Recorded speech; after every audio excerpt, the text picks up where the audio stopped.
Welcome to this evening's talk. I'm grateful to be here, so thank you, Phil, for the invite. Um, just to further introduce myself for a few moments, and then we'll get into a brief landing meditation of sorts, and then we'll get into a talk around the actual topic of the breath work and breathing practices, and then we'll do some practices. I personally believe a lot in experiencing the work itself, and then asking questions from that direct experience of the work, exploring the topic together, literally in our bodies, and seeing what it does for us, and then adding on some questions and answers at the end. So, Phil mentioned my background. I'd say that through my life, earlier on in life, through meditation and contemplation and whatnot, I was very much intrigued about just the nature of reality and seeking truth, so to speak. And it drew me to a lot of practices. It took me into a fairly extensive, what some people refer to as a dark night of the soul, for quite a number of years, actually. And during that time, I was kind of teasing apart the search for an absolute truth, trying to recognize that in the midst of also getting clearer and clearer on the degrees of like shame and different like psychological things that I was carrying myself based off of various trauma in life and breaches in attachment and whatnot. Basically struggles in relationship, and the fallout of that. And along the way, as it stirred up more and more strongly, I was seeking support, and I was fortunate to come across some teachers, some guides along the way that both supported me and also pointed me towards some pretty brilliant people as well with big hearts. And one of the people I got directed to helped me in quite a number of ways, but breathwork was one of the things that he introduced me to, and I eventually found a teacher through my first exposure to breathwork with him. Sachin Raja was his name, a fellow from coastal BC. And then I ended up working with a woman named Judith Kravitz in transformational breathing, and formally trained with her to facilitate other people. I didn't at that point in time really have the mind of like turning around and facilitating others. I was already teaching yoga and meditation for a number of years prior to that, and martial arts, and was content with that. I wasn't necessarily looking to become a therapist of sorts. And after I studied it and reaped the benefits myself of the breath work and continued to apply it in my life, became kind of a natural extension to start turning around and offering it with others. So it gradually grew into a private practice with that, and also holding group sessions. And eventually, through the introduction of more like acupuncture theory and the somatic experiencing, if any of you have not heard of it, it's a form of somatic or body-based trauma work, along with some other types of body-centered psychotherapies. I started integrating a lot of that into the breathwork teachings, and eventually that gave rise to what's now called Pneuma breathwork. So it's an integration of a variety of schools of thought into a system of supporting others therapeutically and creatively on their life journey. So predominantly what I share as a private practice and in trainings. I've been running trainings in it in its current shape and form. It's been since about 2017, so about 8 years of offering those particular trainings. Yeah, so I'll share a little bit of that with you tonight, and also a lot of practices with the breath that are centered more around self-regulation, calming the mind, stabilizing things within the body. So we'll kind of shift back and forth between those two modes of operation, and I'll describe them more in a little bit, because that will give you a bit more information as to how we're working with the breath to reduce stress and navigate our lives, and potentially support you in meditation if that's part of your interest in it as well. So with all of that being said, I'm going to have you maybe shift your bodies around a little bit if you need to make yourself more comfortable.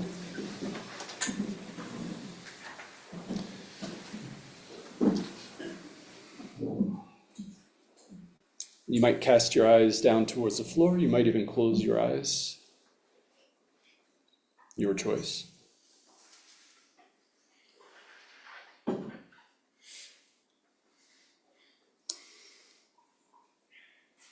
And the next invitation is to welcome your body to soften, to relax a little bit more.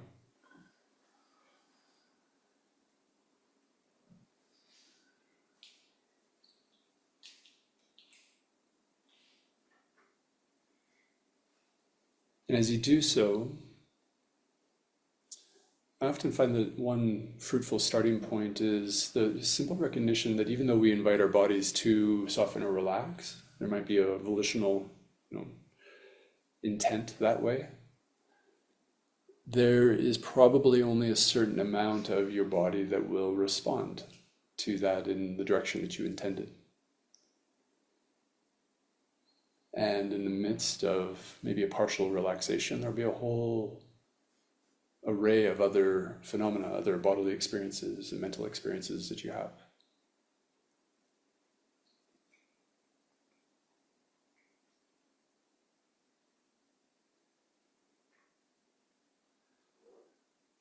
So it could be said, that there might be another layer of relaxation that could be invited in, and it's not so much bodily relaxation as much as it is relaxing the need for this experience to be any different than it is.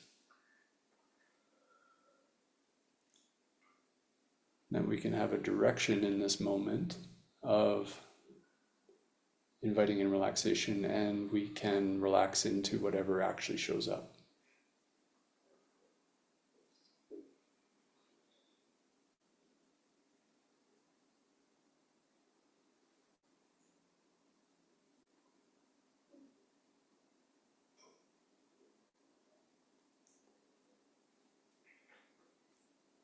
So again, the invitation is to settle and see what happens.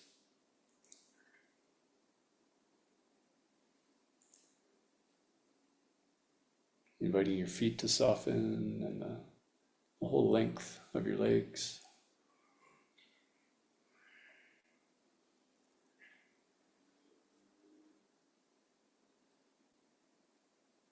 Letting your pelvis and your torso land in your chair as if you're willing to let the earth carry you.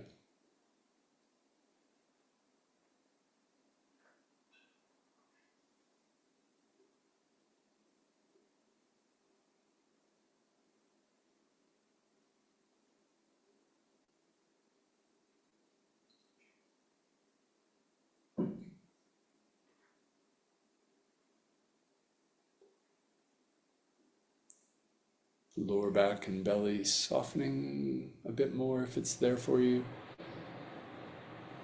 so that you can feel your breath moving your belly, filling your kidneys, your lower back.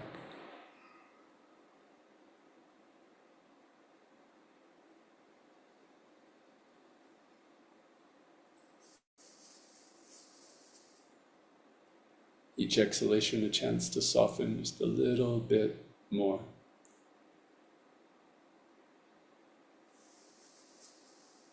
If your body permits.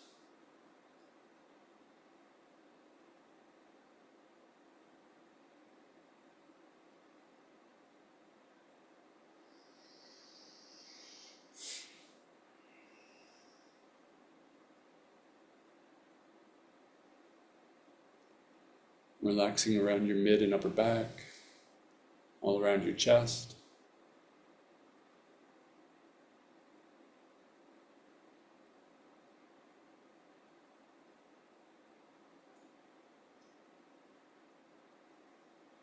Your ribs gently moving with the pulse of your breath.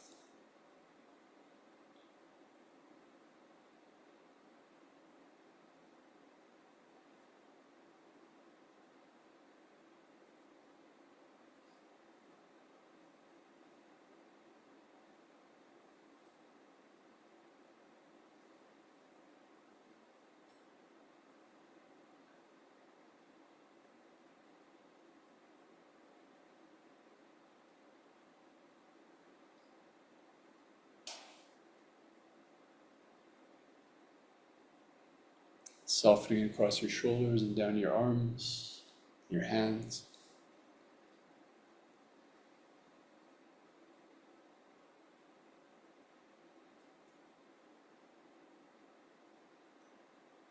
And from your shoulders up along your neck and around your face, your jaw.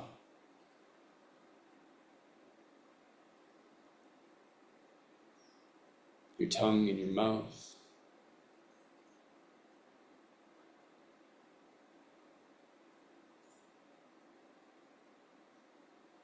your eyes.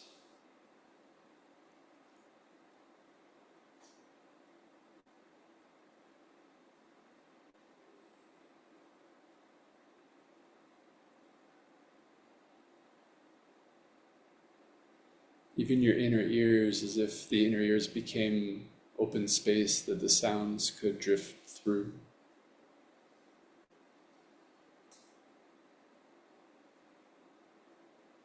An open space for the pulse of life to find its way through on its own accord, at its own pace.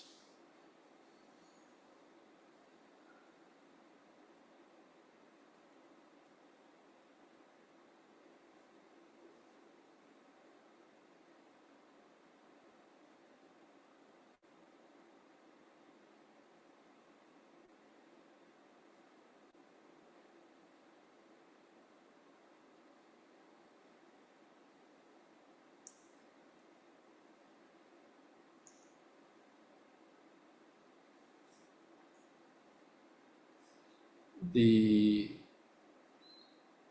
layers of relaxation here, the direction, the intention to relax, held in that, let's say, more foundational layer of just relaxing into whatever actually happens, regardless of the direction you choose.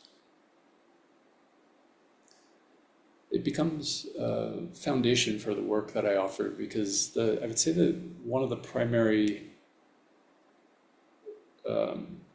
principles within the work that I offer is essentially it's experimentation.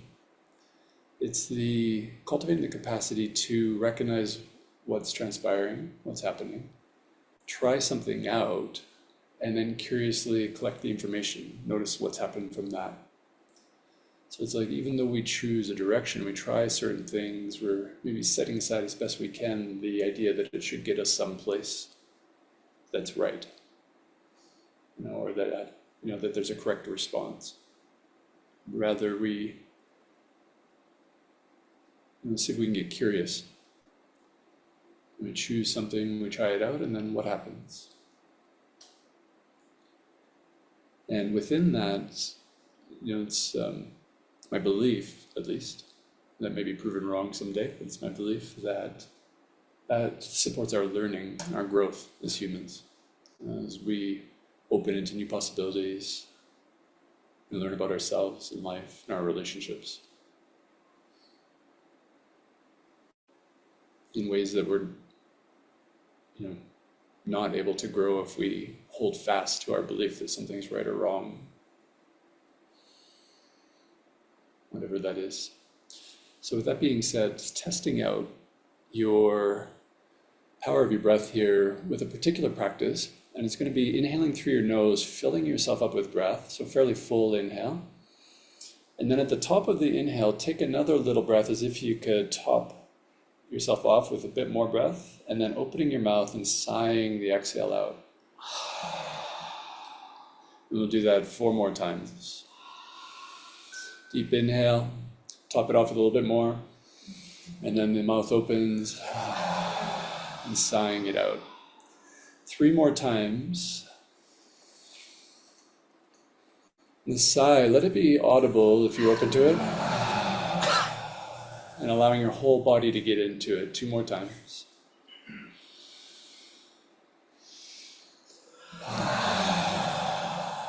Your whole body gets to move the breath. Whole body gets to sigh. Last one.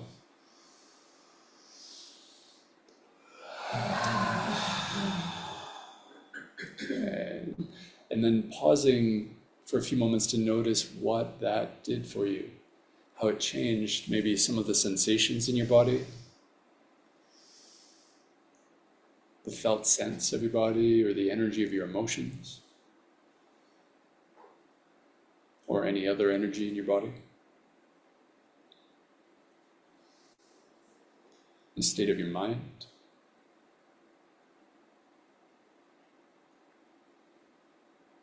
When I say state of mind, there's all kinds of different dimensions here. There's particular content in the mind, but there's also a pacing and texture, images versus, the audible, internalized audible pieces, or other ways of sensing in your mind.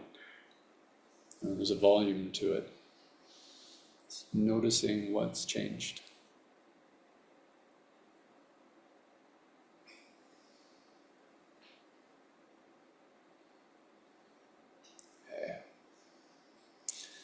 And then after you collect that information, feel free to open up your eyes, come on back to the group here. And just a show of hands, how many of you found the sighing that we just did productive in the sense of relaxing your body, softening things a bit more? Yeah, almost about half of you. Sweet. Yeah. Sometimes it helps, sometimes it doesn't. And each of the techniques that we go over tonight and things we discuss could fall into that category. It's again, it's an experiment. We don't know what's right for your system. But if you tend to be more on the going to say hyper side, and that can be taken in some stereotypical ways, but if you're more tending to be like activated and more energetic, you might find certain techniques very soothing and centering. If you tend to be a little bit more on the lower side of energy, right, the hypo side, then there'll be other types of techniques that you might find more fruitful to bring your energy up. And then there are certain techniques that may level it no matter which side you're on, right?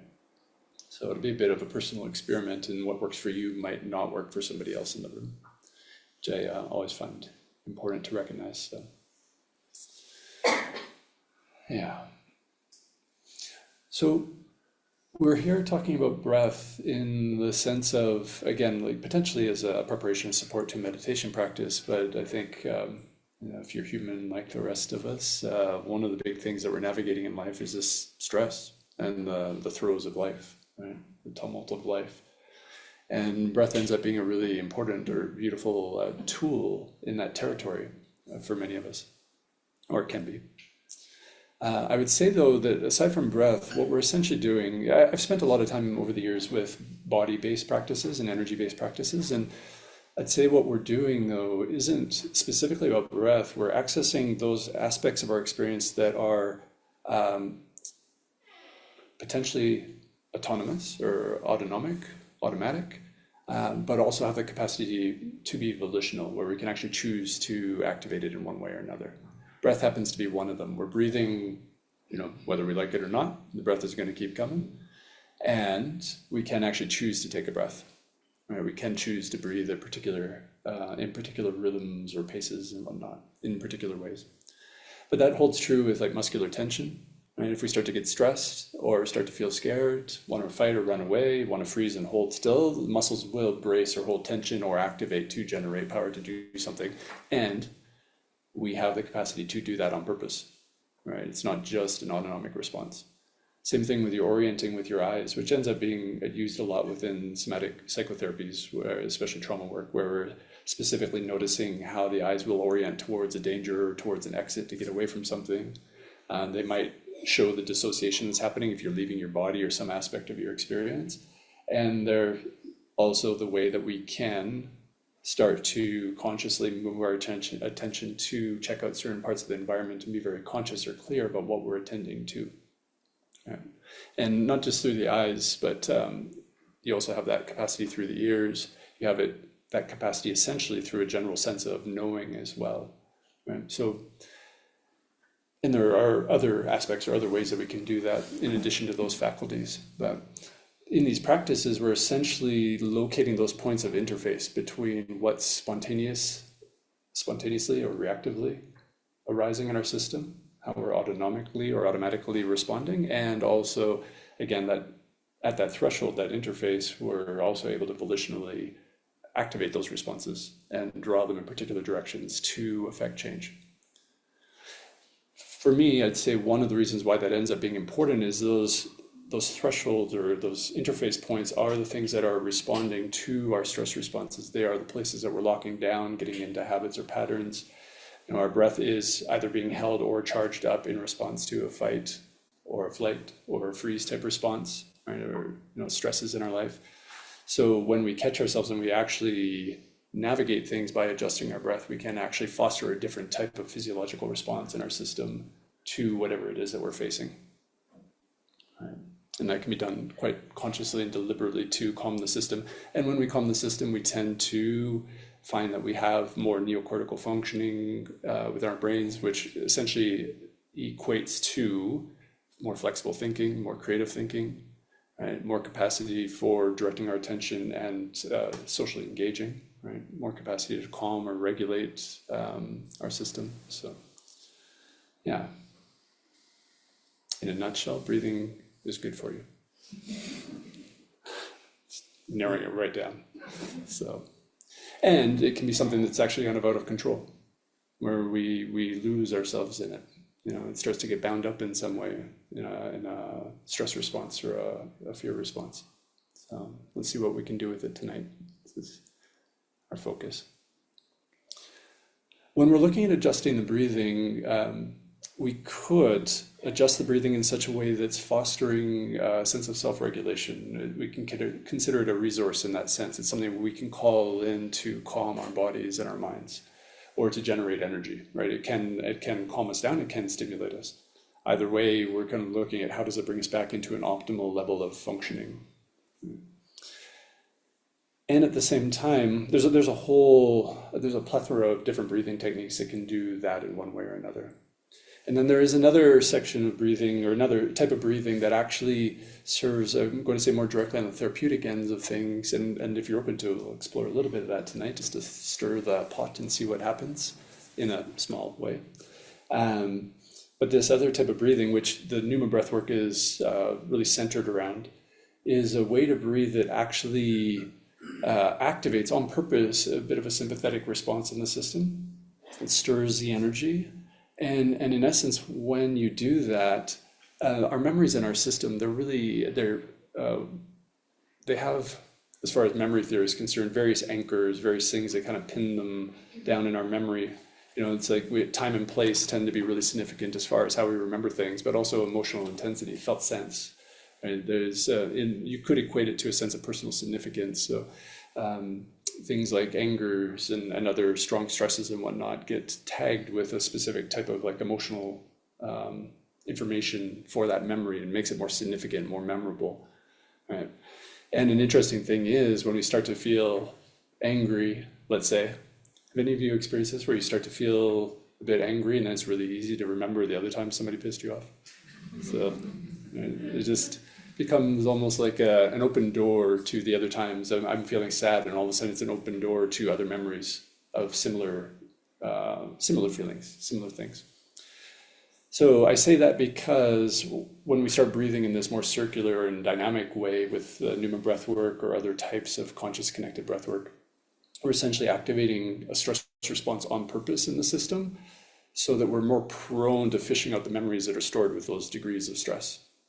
But then because we're choosing to go into that place, we have the volitional capacity to explore it more curiously, to relax and be with it in new ways that allow for corrective experiences right down to the bodily level of that stress in your system. So that theoretically, after you have moved through that process and seen and felt those things in new ways, you're less burdened by them in life. You have new information to move with, so which I find fascinating. And then there's a third realm of breathing that I would say are very specific techniques that are much more centered on the meditative practice. And as I say that, I also recognize that those three practices, or those three domains of breathing practices, aren't islands upon themselves, that there is an intersection between all of them. You'll actually see overlaps in the benefit from each of those territories and the way that they function. So I'm going to dip us into the self-regulation side of things for a few minutes to calm and soothe the system, to steady it a bit more. Then we'll dip into the more dynamic form of breathing to kind of stir things up, just so you can have a little bit of a sense of what that does for you. Again, we won't do that very much tonight, given the nature of our meeting. And then we will come back down into the regulatory side of it, right, to stabilize. And then if we have time, we'll finish with just maybe one technique on the meditation side of things that I really love to share. It's short and simple, and for me, just, yeah, really sweet. Does that sound good? Yeah, Ian? So when we're talking about regulating our system, regulating in the sense of like going into locating a more stable, calm, grounded place, centered, all the keywords. We typically want to do some specific things with the breath. Typically, we're wanting to slow it down. Right? Average breathing speed for those of us in the dominant culture around here in North America, can't speak for other areas of the world, but it's about 14 to 20 breaths per minute. Theoretically, an optimal breath where we're essentially riding with no anxiety that's produced by overbreathing, by breathing too quickly, the stats would have us down at around 3 breaths per minute rather than 14 to 20, which is a significant change. I can see the look on some of your faces going, whoa. In some ways, it's like in a culture where there's a lot of consumption, right? And we could say that for many of us, there tends to be, let's say, an overconsumption of food, right?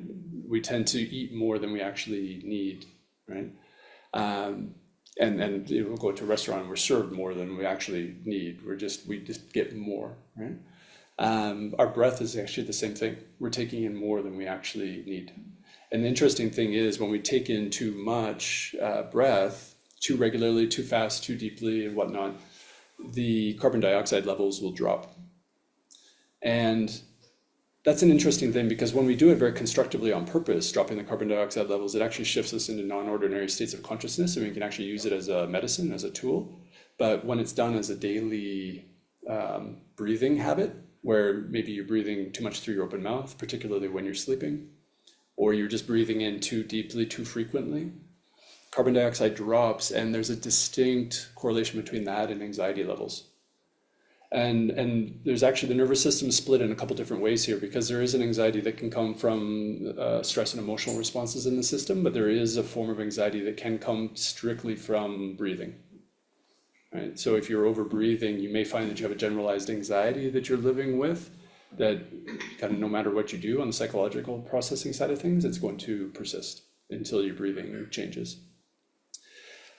A little bit chicken and the egg though, in the sense that the stress responses from disruptions in your attachment, different traumas and stresses you've had in life probably were the reason for breathing too strongly and too frequently.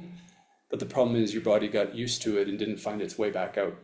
Your body's still breathing like that as if the stress is still happening. And then it becomes its own form of anxiety. So we want to slow the breath down. Yogic breathing practices, and then things like box breathing, which is essentially a yogic breathing practice that's been relabeled. How many of you have experienced those types? You know what I'm talking about? Okay, so something like box breathing, you're stretching the breath out potentially to 3 breaths per minute or even less. You know, if you're doing a 5-second inhale, 5-second hold, 5-second exhale, 5-second hold, right? Which is the idea of the box. It's like you're inhaling, holding the breath, exhaling, holding the breath. That's 20 seconds per cycle. It ends up being 3 breaths per minute. Right? You don't have to start there, but you can build your way into that capacity to slow your breath down, which is really great for resetting carbon dioxide levels and calming anxiety levels, calming stress in the system. That being said, for it to become a natural habit where you're naturally breathing less, you're essentially fasting around your breath. Ideally, you don't restrict your practice to completely measured practices. It keeps you in a bit of a willful, sympathetic mode where you're actually trying to make things happen in a very boxed in, literally, way. And something like Buteyko breathing, if you haven't heard of Buteyko breathing, that particular style of breathing would be essentially playing with this idea of just fasting on your breath altogether, which means resting in the pauses until your body naturally wants to breathe, but becoming more and more comfortable with being in those pauses, even to the point where you're facing the edges of anxiety. They're coming up, where the mind thinks you need to breathe before you actually physically do need to breathe. And basically training yourself to just stay there and weather that until your body, essentially it's like a desensitization, just weathering it until your body realizes it actually doesn't need it. Right? And you're kind of gradually weaning off the over-breathing, or the excessive breathing. So we won't be doing that tonight. So that's kind of a personal exploration that is unstructured and just takes time. It's much easier to time something. So breathing less is key. Breathing through your nose is key. Breathing through your nose is key in the sense that it is a producer of nitrous oxide. It's going to actually relax the tissues in your respiratory system so that you can actually receive the breath more clearly. When the carbon dioxide level starts to come up from being slower with your breath, then in addition to you taking in more breath through nose breathing, the elevated carbon dioxide levels mean that your oxygen can actually be transported from blood oxygen into the actual tissues to nourish your body. When the carbon dioxide levels drop too much, that is reduced. It gets hampered, right? Which is part of the cause for anxiety and things like that. It's like it literally feels like your body's starving a little bit for energy and oxygen, but technically, if you measure the blood, you've got lots in your blood. It's just not making it into the tissues because the carbon dioxide is too low. So probably giving you way more information than you need right now. So anyways, we'll move into practices very soon. So we're slowing down the breath, nostril breathing. Okay. And technically, there's a couple other elements here that may or may not be incorporated. One would be diaphragmatic breathing, getting the main breathing muscle more active. So usually it's active to a degree. It's just kind of a question of how active it is. That ideally the diaphragm is fairly active in the breathing. It's this muscle that runs transverse through the body and is going to draw down when you inhale and then release up a little bit when you exhale.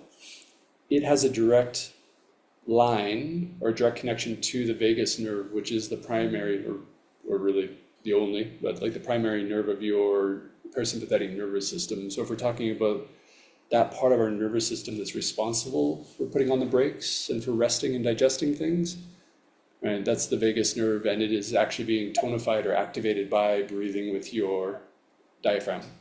Okay. So if we target that tends to calm the system down. And there's a fourth factor that you could put in at times, but you don't have to, but it's a helpful one, especially for a regular practice, is that if you get into a steady pulse of breath at a fairly slow rhythm, the actual measured amount is 5.5 seconds per inhale, 5.5 for the exhale. So technically, when we're counting it out in a situation like this, you'd be just counting out 5 or 6 seconds for an inhale and an exhale. That particular steady rhythm, even though it's a bit faster than the rhythm I was talking about earlier, it has been found to actually adjust your HRV or your heart rate variability, which essentially is, heart rate variability essentially says that when I inhale, my heart rate rises a little bit. When I exhale, my heart rate slows down a little bit. And when I'm carrying a lot of stress chronically in my system, what will tend to happen is your heart rate variability becomes reduced, right? You don't see as much coordination or change between your breathing and your heart rhythms. And that has a very direct correlation with your capacity to tolerate stress. That's been measured for quite a number of years now. So breathing in that specific rhythm for, let's say, 10 minutes a day on a regular basis has been shown statistically to actually increase your heart rate variability, and with that elevates your capacity to tolerate stress in your system. Right. So that was an attempt to get through a variety of factors that we're working with here with regards to regulating ourselves with breath. So let's try a couple of them out and see what happens. That'll be recorded on the video and you can watch it again later if you feel like listening to statistics and physiological terms. So coming out of our heads, let yourself land back into your body, softening.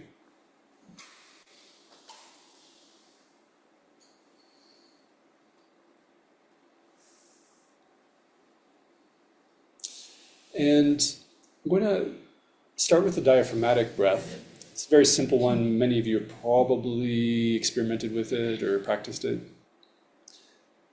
But to support that, you might bring a hand to your belly and say around your navel. And you could feel your lower back in the chair, or you might, if your arm permits, your shoulder permits, you might place your other hand behind your lower back. It's not always the most comfortable position, but if it works for you. The reason why I'm suggesting having a hand on both sides is that when you breathe down into your lower torso, which technically your breath, your lungs, are sitting in the upper half, but there's a pressure wave that comes from breathing that's going to feel like you're breathing down into your belly and pelvis. Technically, it's spherical, so it's like all the way around. It's not just your belly moving. Okay, so your hands are there to feel it on all sides. So with your eyes cast down or maybe even closed, breathing through your nose. First off, see what happens when you're feeling your belly and your lower back with your hands. Notice if you can feel your breath moving those areas of your body.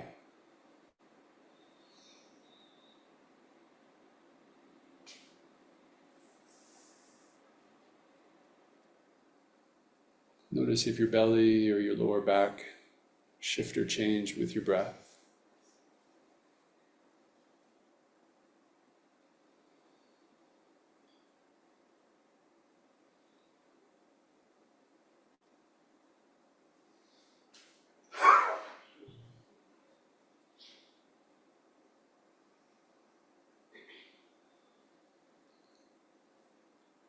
And after you have a sense of your starting point, my invitation, even though your hand's on your belly and your lower back, my invitation is actually going to be, imagine you could breathe all the way down to the root of your pelvis, into the basin or bowl of your pelvis. And then on each exhale, relax a little bit.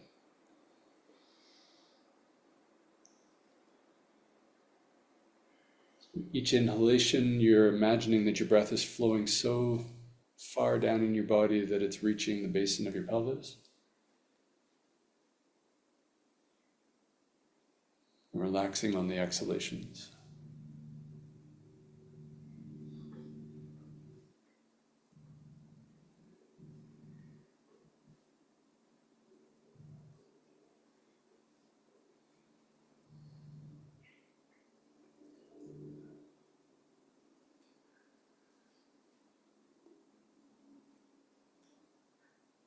As you keep going with this deeper breathing, it's important to keep in mind that it's not necessarily a call for taking in more air, like a higher volume. Breathing deeper doesn't have to mean bigger volume. It actually just means like more of your body, further down in your body, is active in the breathing process. So you don't actually have to breathe in very much air to actually potentially feel your belly move, to feel it down in your pelvis.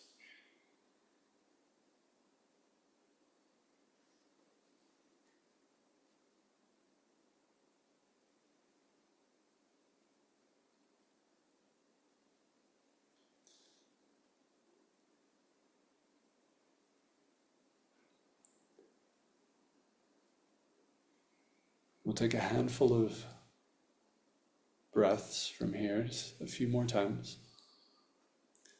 If you're not feeling your belly moving with your breathing in this way, then you could intentionally send the breath to your hands,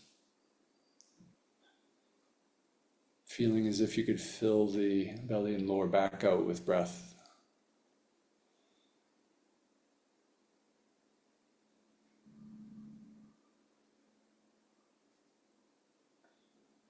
The belly gently expanding on the inhalation,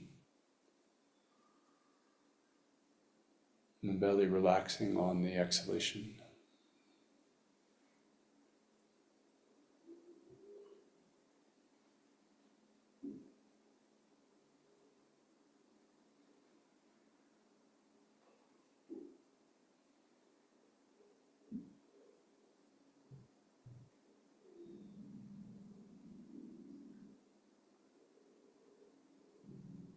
Let's take 3 more breaths like that.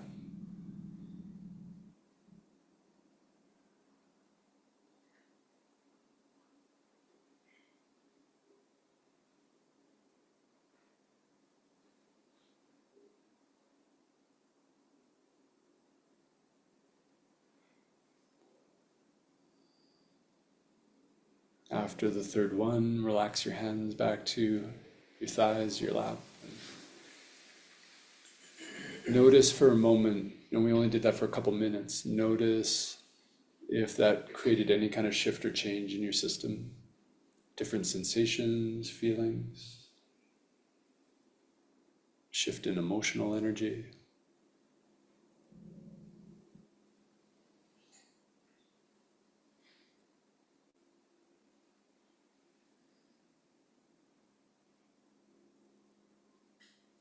Any changes in the state of your mind.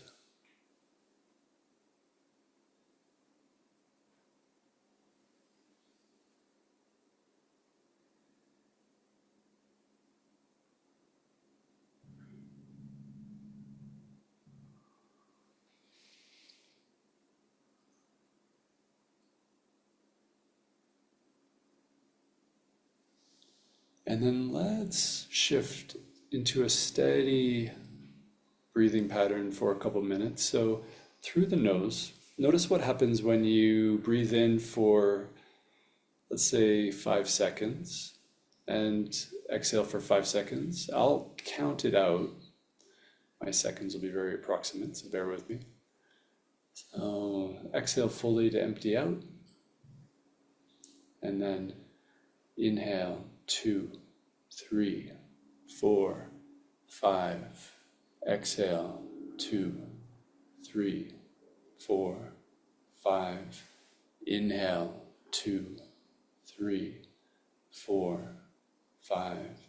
Exhale, 2, 3, 4, 5. Inhale, 2, 3, 4, 5. Exhale, 2, 3, 4, 5. Inhale, keep going at your own count. If that's a bit too long for you, if it feels stressful, just bring it down to 4 seconds in and 4 seconds out.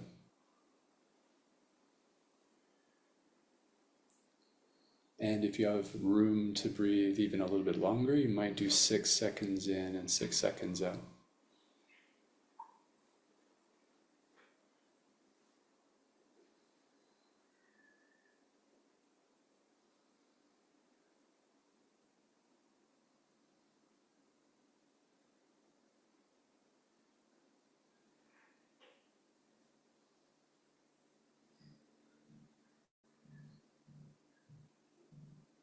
Slow, steady breathing.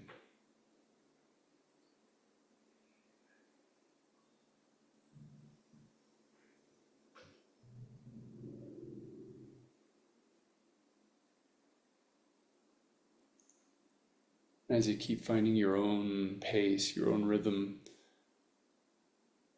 set aside any pressure to inhale and exhale immediately after one another. After you inhale, there might be a second where your body pauses and then the exhale naturally comes in. There might be a moment or a second after the exhale where you float and then the inhale comes.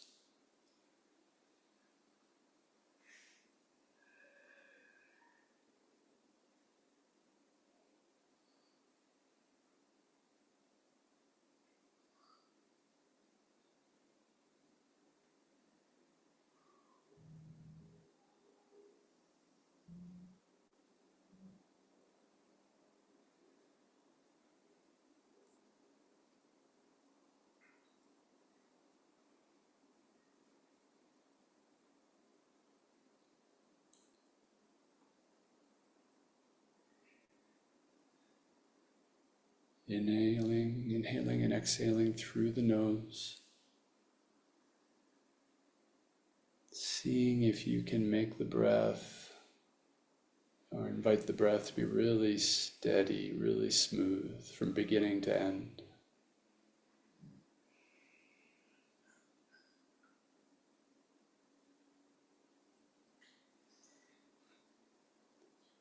And the vacillations of mind and energy could be almost envisioned like the ripples in a pond or a lake with the winds. Just imagining that the winds die down and the lake becomes smooth, glassy. In its steadiness, the breath becomes smooth and glassy, and just like water, it becomes both transparent but also reflective at the same time.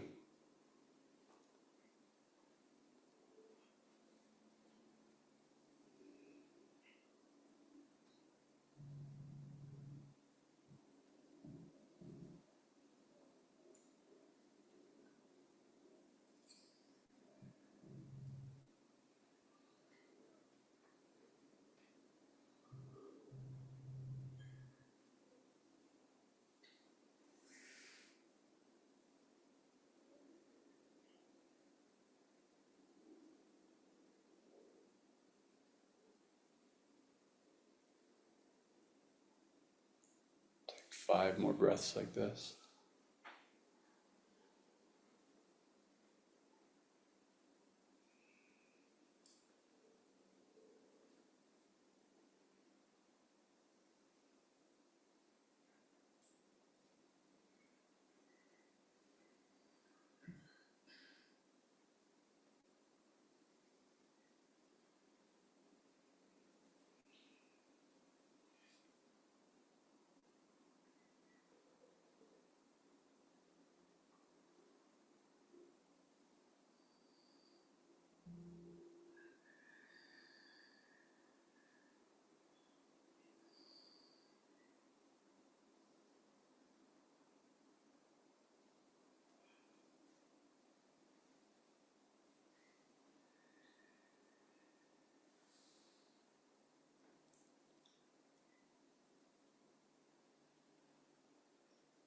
And after the next breath or two, when you're ready, just returning to a natural rhythm for you through the nose, and notice any shifts or changes in your body or mind that seem to have come from breathing in that way.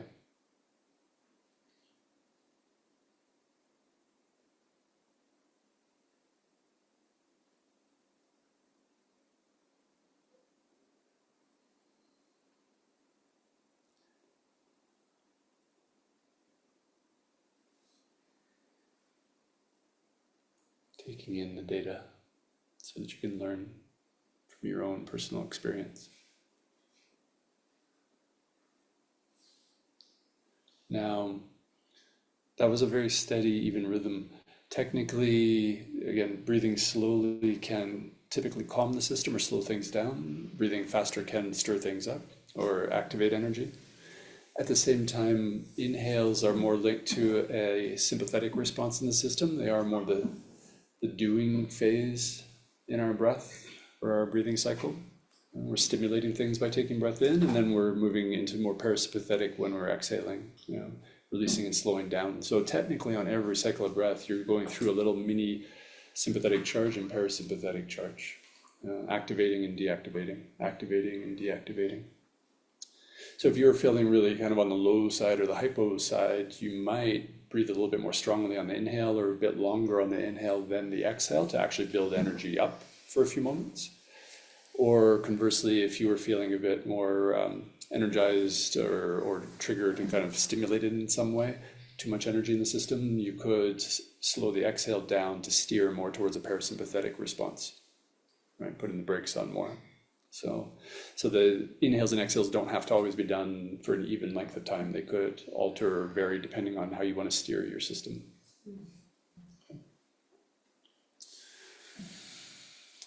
So for just a few minutes, I'm going to invite you to, if you're willing to join me, you could do this through the nose, but, and I know I've mentioned the benefits of breathing through your nose, but if you're open to it, I'm going to actually have you breathe through the open mouth. Yeah. If you practiced all your life to not breathe through your mouth, here's your chance to defy all those rules. So, when we talk about stirring the system up, open mouth breath will tend to drop the carbon dioxide levels a little bit more quickly. It does stir the sympathetic system a little bit more, but because we're consciously choosing to do it, we're engaging in a different way than when we're just kind of losing control of our system. Okay? So this is why, like when it's done as an extended practice, it can actually become a really interesting medicine, because it can take us into some of those memorized states of stress that can then be not only sourced, but reconfigured. We can explore them and have corrective experiences in that territory and find our way out of that stress response. So what I'm going to suggest is, if you're open to doing the open mouth, is to relax the jaw open. And we'll only do this for maybe 2 or 3 minutes, so it's going to be short. Okay. And the breathing is taking a little bit faster inhale through the open mouth, so it's going to be more of a, and then exhale, just let it fall out. Almost, if you imagine like a slinky or a spring, if you stretch the spring out, that would be your inhale. You're filling up, and it requires a little bit of effort to pull the spring, but when you let go of the spring, it comes back together really easily. That's the exhale. It really doesn't take any effort. You don't have to push on it. Okay? So let's do this together for a few moments.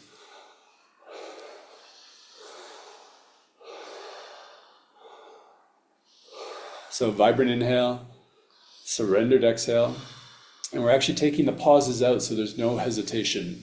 It's just one part of the breath into the next. Some of you might feel like your temperature changes very quickly. You might feel a little bit sparkly, vibrating, even a little bit dizzy.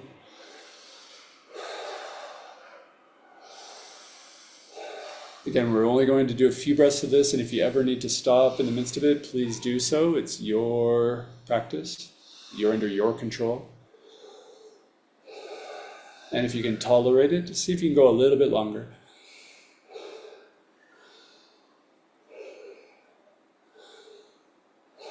Yeah, it might help to close your eyes and just go into your own experience. We'll do about 15 more breaths like this.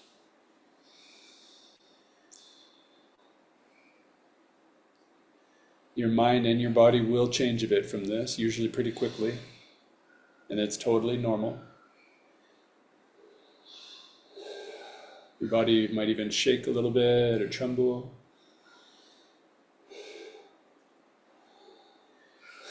Some of you might even quickly feel emotion.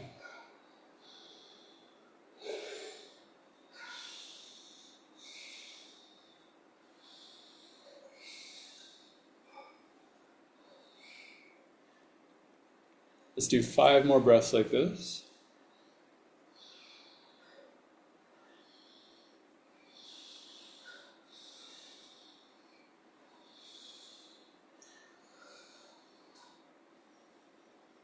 Then at the end of your 5th one, take a big inhale and exhale all of your air out. And then hold empty for a few seconds. Hold empty for a few seconds, letting your body relax. Letting your body soften. The holding out on the exhale helps your CO2 come back up, helps calm the system. In essence, it helps you digest the stress response that you just engaged, helps you actually metabolize it. It's part of the healing response.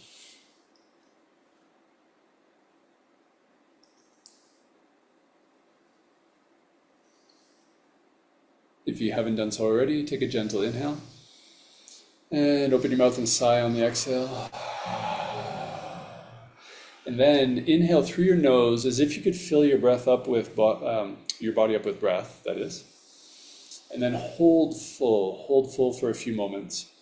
And as you hold full of breath, draw your chin slightly down towards your chest. Tuck your tailbone slightly. In yoga, those are areas known to be energetic locks that contain the energy in your body so that it doesn't ascend too quickly or doesn't get leaked from your system too much.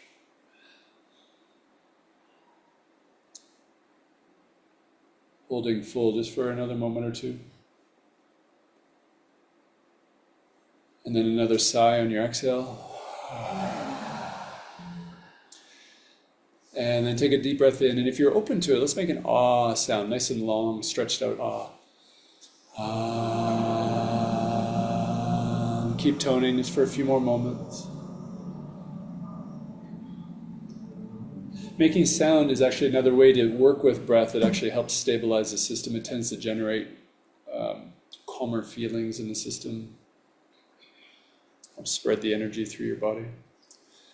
Notice the state of your mind and body right now. Just tune in to what's happened for you.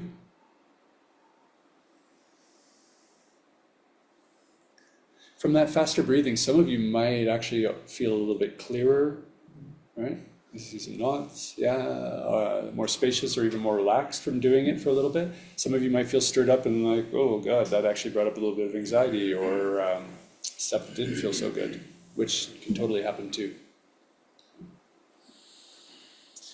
From here, let's slow down the breath for a few moments to stabilize.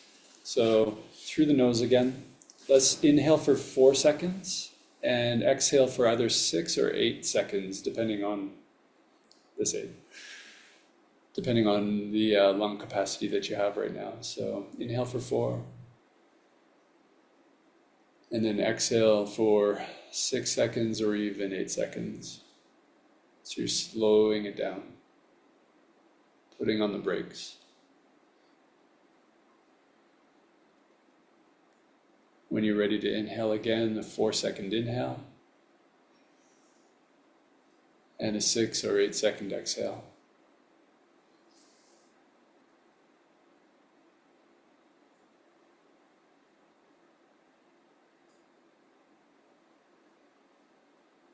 We'll do that 5 more times.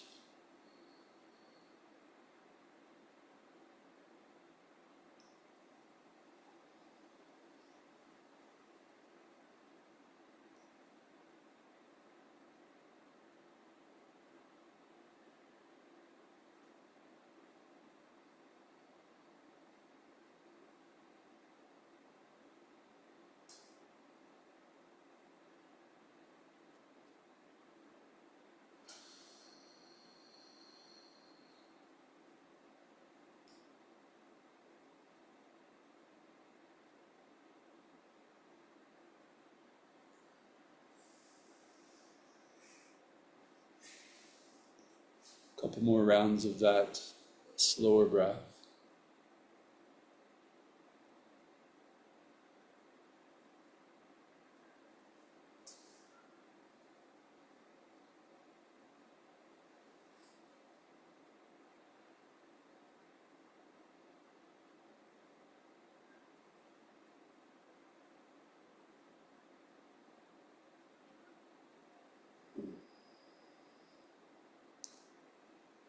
And then I have one more practice for you before we chat and address some questions. Perfect timing for the ventilation to slow down or turn off. This next practice is not so much worried about depth of breath. It's not really worried about timing around the breath. What I'm going to invite you to do is actually, through the nose, see if you can breathe so quietly that you can't hear your own breath. Right? See if you can breathe so quietly that you can't hear your own breath. And feel free to close your eyes if you'd like.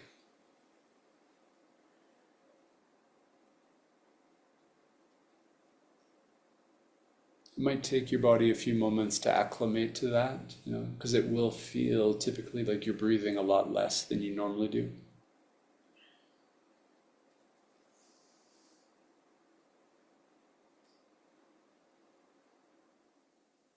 Breathing so softly, so quietly that you can't, with your ears, that you can't audibly hear your own breath.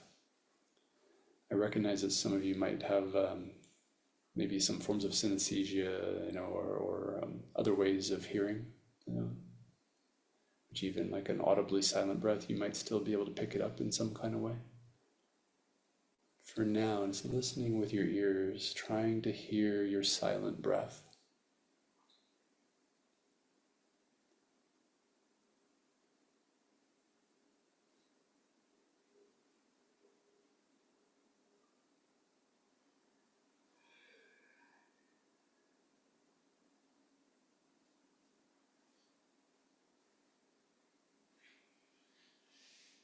Literally attempting to hear your silent breath.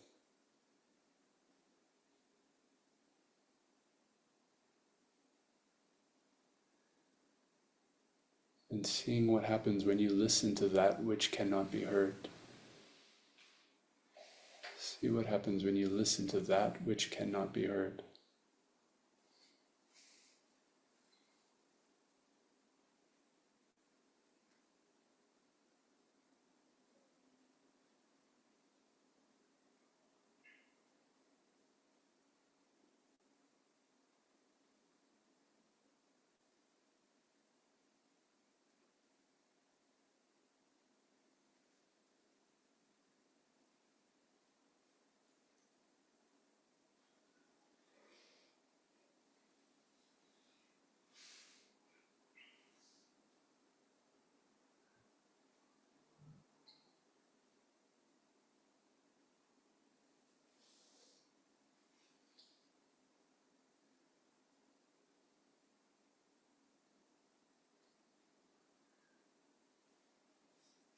Listening to that which cannot be heard.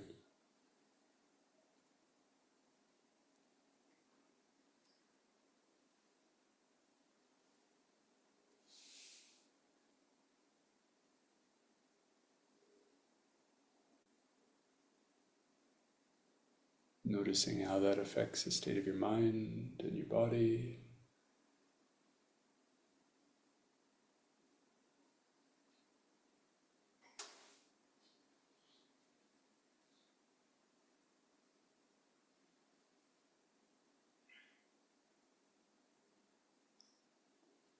Your breath is a really beautiful way to do this type of practice, because you're not only training one sense to do a job that it's not really built to do, listening to that which cannot be heard.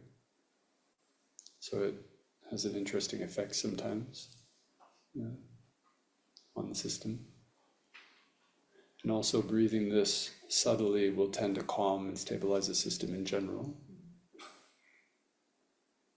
But just as a little seed consideration, this type of investigation could be done in all kinds of different ways. Like if you open your eyes and look at the curtains or the ground, or if you don't move your body and you're paying attention to your clothing that isn't rustling around, it's just still, an attempt to listen, to your clothing. You attempt to listen to the drapes behind me or the floor, and listening to that which cannot be heard audibly. The walls, the lights, or the light itself.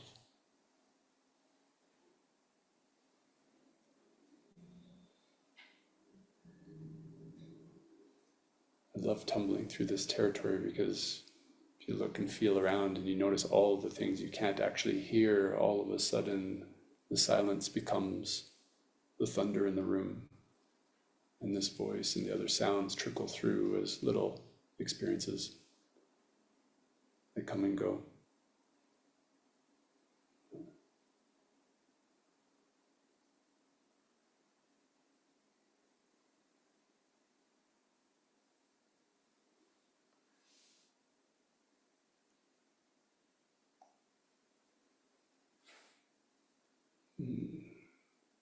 Thank you for trying all that out.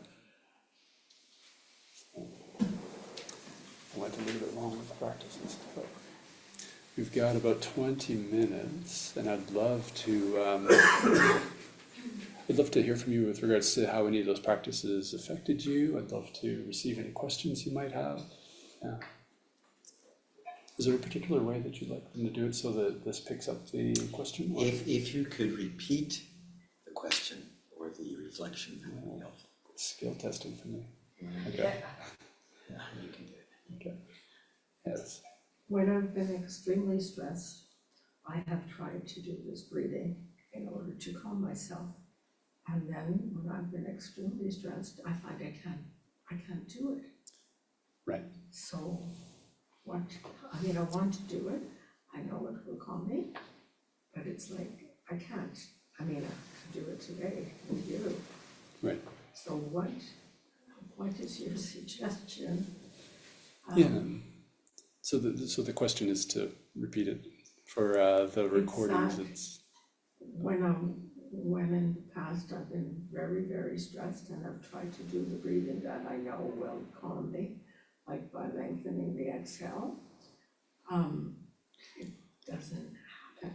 Right. It's like I don't seem to be able to get enough breath in, and then I can't hold it going, exhaling. It's like it's not, Yeah. I'm not able to do it, but there must be something that I could do Right. to enable me to do that, since I know it works. Yeah. So again, just for the sake of the recording, the question is when there's an extreme or a higher level of stress, the breathing practices themselves become a lot more difficult to do, or they become unavailable in some way in the system. Yeah. So it sounds like you do you turn to like recordings at all, or any kind of timer to set intervals for the breath at all? No, but I might try, like, Yeah. 4 pause, 6 pause, I might try that, like it's one of the things. Yes. Or just doing the exhale longer. Yeah. Simple, very simple, Totally, very simple. but then I can't. Right. So one suggestion as an intermediary would be utilizing some kind of, like on a device, you can get timers for meditation and breathing practices, or audio tracks where the count of the breath is being offered by another source, so that you don't have to focus on that yourself. You don't have to direct the timing for yourself. You're just following somebody else's lead. That tends to be an intermediate step that can support sometimes in higher levels of stress. It still might take a few minutes to slow it down, but it's that regular cadence that's actually being done by somebody outside of you is taking part of your responsibility offline to do it yourself. Because in the state of high stress, you might not be able to recruit that faculty to like focus and make that decision in your own system to hold to that. Your body might be actually just beyond its capacity to do that. So actually putting on a recording relieves you of that, and it tends to make it a little bit easier to follow longer rhythms with the breath with that extra support, even when it's recorded. You could also see it as a form of co-regulation. It's like when we start to get really stressed like that, our primary way as humans to actually weather those stresses, if we're not doing it on our own in a stress state, is actually to work with each other to manage whatever's going on. So even if you're turning to an app that's been created by somebody, or a recording that has somebody else's voice in it, it is a communal effort all of a sudden that we're working together to move through that stress. And your system actually has a way of stabilizing better with that sense of co-regulation, with that sense of support by something other than just you doing it. So there's that. Another way to do longer breaths without having to like strain often is actually a generation of sound. So a long exhale could actually be done by making toning sounds. So the ah that we did, or an o or an oo, some kind of vowel sound often will stretch the exhale out, and it'll still cause your CO2 to climb back up, which will help you come out of the stress response. But the vocalization tends to allow for a longer breathing cycle. I'm sure some of you have probably experienced that if you've ever done any toning or chanting or anything like that. You might be able to actually do one breath in a minute when you're actually making sound with it, compared to when you're trying to breathe it out without the sound. So sound can help a lot for stretching it out at first. Yeah, and the vibration of the sound tends to be picked up as pleasant information in the body as well, and the vagus nerve is routing a lot. The primary information flow is through the vagus nerve is actually from the body to the brain, alerting the brain of what's going on in your system. So if your body is feeling stressed, it'll tend to send information to the brain going, something's not quite right here, and then the brain's essentially attempting to assess and figure out where the problem is and orient towards it or solve it in some way. If we're toning for longer periods of time, or breathing diaphragmatically and doing things that kind of mobilize and circulate energy and feeling in the torso, the better feeling in the torso, or the nicer feelings, tend to send information to the brain going, hey, things are actually okay right now. And the brain starts to come out of the alert mode, doesn't look for the danger as much. So making some sound can help a lot. So the sound, I would make it only during the exhalation. Just during the exhale, yeah. Yeah. Might work for me. Yeah, might be worth a try. I will try. Okay. I have a question about the breathing. You said calming it down, yet what I so far know, they always say, oh, don't forget to breathe, like the opposite really, that we forget to breathe and we don't get enough oxygen to the brain, or I don't know, but like in yoga often when we do exercises, they say don't forget to breathe. So, but you say you should slow down, like breathe less, so. Seems contradictory, doesn't it? Clarify how Yeah. that misunderstanding, I guess, I have. Yeah, this not to, I mean, I've practiced a lot of yoga over the years and yoga breathing practices and asana and whatnot, and the information is not bad, but it's not always the best response for somebody's body for actually calming the system down. Essentially, when this is my personal take on it, as far as like, well, and again, for the recordings, the question of like, not forgetting to breathe, breathing more regularly in practices like yoga and whatnot, compared to what we're looking at today. And essentially, there's in some sense this idea of people holding their breath too much, and that we're actually like keeping ourselves from breathing, which isn't necessarily wrong. There can be a habituated abstinence from breath that is more of a habit that's keeping us from feeling certain things. When we actually are breathing more regularly, we tend to feel more. We're not as numbed out in our system. We're not dissociating from things. So there is a function there that when we're bringing the breath in more regularly, we are actually making ourselves more prone to feeling embodied, feeling the textures and the feeling states of the body, the energy of it. But the thing is, in doing so, if we're already in a stress state and tending to be over breathing, the extra breath that we're taking in when we're making sure that we're breathing more in yoga could actually elevate the stresses in some ways in the system as opposed to calming it down. And so the more of the matter of fact or the truth of our human physiological systems is that it's actually normal for us to not be breathing all the time. It's actually normal for us to actually have pauses between inhales and exhales, that the body actually modulates how much it's breathing in or out. If we're, let's say if we're in an unstressed state, shouldn't say unstressed, if we're in a state where we're naturally responding to the stresses in the system, like if we're working or if we're getting upset, but then we're calming down after, right? If we're having sex or if we're just laying around sleeping or watching TV, whatever it is, ideally our breath patterns or our breathing cycles are modulating and changing depending on our activity levels. And if we've gone through some stronger phases of breathing for work and doing different things that have caused CO2 to deplete to some degree, then our body naturally goes into more of a resting place where we're not breathing that much to bring the CO2 levels back up. So that's actually a really good thing. The catch is when we start to encounter stresses and things in our body that we don't really want to be experiencing, and in that case, we'll probably be going through cycles of overbreathing and taking too much in, but then holding our breath for extended periods of time because we're actually not wanting to just feel our body altogether. It's a way to stop feeling things.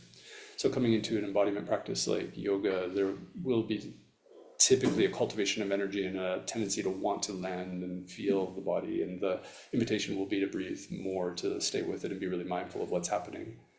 So also the advice that you often get, somebody's really nervous and has to do presentations, often people can say, well, just take a deep breath, and it's always take the breath in, like to calm them down, but then is that not counter? I don't know.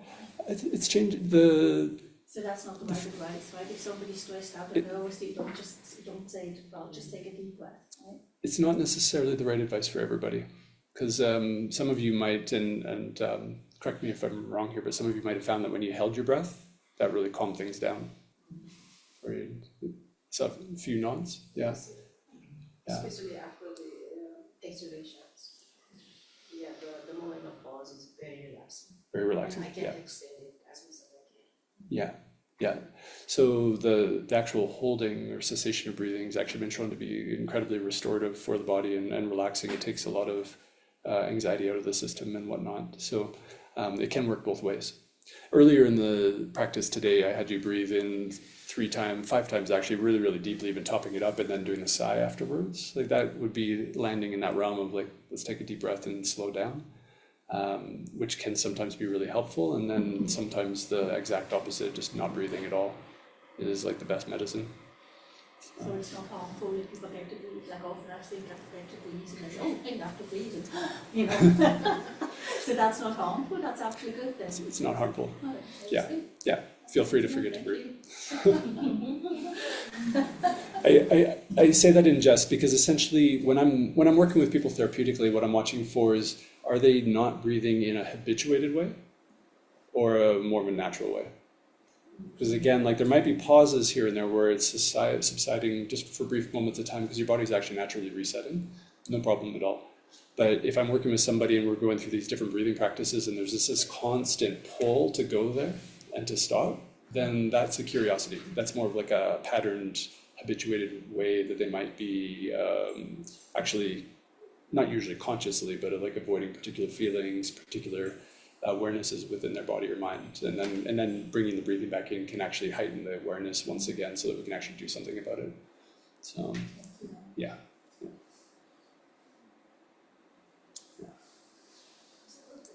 So feeling lightheaded and dizzy, what is that? Is it like lack of oxygen, or what's the reason that happens? Yeah, the lightheaded and dizzy tends to go along with the reduction in carbon dioxide, which technically let's say with the faster breathing, you're getting more oxygen into your system, but the thing is it's going to stay predominantly in your bloodstream and not perfuse into the tissues. So technically some of that dizziness can come from a reduced oxygen into the brain temporarily. The interesting thing is though with the circular breathing, because in a sense it's known as a controlled hyperventilation, which theoretically would have those responses, and it often does in the early stages. But what we find is that if you prolong the practice and you keep going with it, that there's a threshold that's passed where all of a sudden you can continue breathing quickly, but if certain emotions are released, if certain tensions are released from the system, and it becomes very naturally rhythmic and spring-like, right?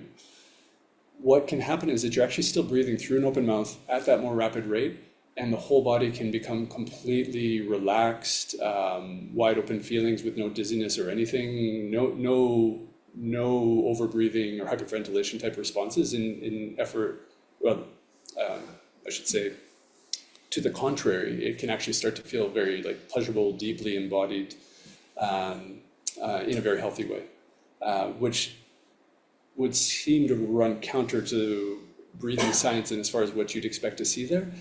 And my personal take on it currently is that it's not only the breathing rhythm that's playing a factor there, but it's like, are you willfully doing the breath, or is the breath essentially doing you? So if I'm actually using a management system to push the breath at that speed, I'm going to have hyperventilative type responses where I'm experiencing the dizziness. I maybe get a little bit of tightness or little myofasciculations where the body's kind of trembling or shaking a bit. You might get temperature changes and things that might be more of that stress response in the system. That's coming more from the willful activation of the breath. But as your system loosens up and you're not really doing the breath, but it's doing you, and the breath is maybe moving fast, but it's actually free, all of that falls away and changes. So, yeah. And at that point in time, we tend to also find a lot of very interesting, if any of you are familiar with the idea of psychedelics, your breath at those points becomes a natural psychedelic as well. It can start to shift you into very interesting, non-ordinary states of consciousness and open things up in a different way. So, yeah. Well, that was fantastic. If I might just ask you to do two things for us in terms of closing. Sure. If you could offer the group perhaps 3 key points that they can go home with that will make a difference to how they live their life, and maybe just share a little bit about how they can connect with you. Sure. 3 key points. Even though through the circular breathing, I invited you to breathe through your mouth for medicinal purposes, for short doses, predominantly, like you've probably always been told through your life, breathing through your nose. And a great way to actually support that is mouth tape at night. Actually taping, you can just use a little strip across the front of the mouth here to hold the lips closed. If for some reason you're living with a bit more generalized anxiety and stress in the system, that alone done over a longer stretch of time can start to reset some of those responses, because you're just breathing less through the mouth. You're not propagating a stress response by the way you're breathing. So that could be a game changer in a really easy way, right? Taping the mouth. It's an interesting thing to get used to at first. Usually takes a few days to get used to it, because in the middle of the night you might want to tear it off. But yeah, you'll probably get used to it. Slowing the breath down would be the second one, on a regular basis, right? Just breathing less, yeah, contrary to the other instructions. So breathing less. And the third one, God, that's like... How about the breath for stimulating yourself? Well, the breath for stimulating yourself is going to be, again, kind of the antithesis to that. So it's going to be breathing a little bit faster and breathing, putting more of the emphasis on the inhalation versus the exhalation will tend to be the stimulating factors. The easiest ways to do it. I mean, there are other like Nadi Shodhana, alternate nostril breathing, and things from, let's say, yogic practices that are known to stimulate or deactivate the system. There's other ways to do it, but the breathing speed and intensity will tend to govern stimulation or resting within the system really well. How can we connect with you? Connecting with me, I don't have enough for everybody, but there are a few little poster or postcard size little pamphlets here. Just they're going to be on the shelf by the front door. Has contact information on there and a couple events listed. So feel free, if you're interested to be in touch, you can grab one of those. And if there aren't any over there by the time you go to get one, if you look up my name, I'm assuming everybody received an email with information. So if you look up my name online with breathwork and Calgary, I'll come up on a search and you can reach out to me that way. So I offer a variety of workshops and trainings in this territory. I work therapeutically, just one-on-one with folks, and yeah, happy to address any questions you have and potentially offer other resources, whatever you might be looking for. So I think we were very, very fortunate to have Trevor speak tonight, and it was a delight. I want to thank you so much.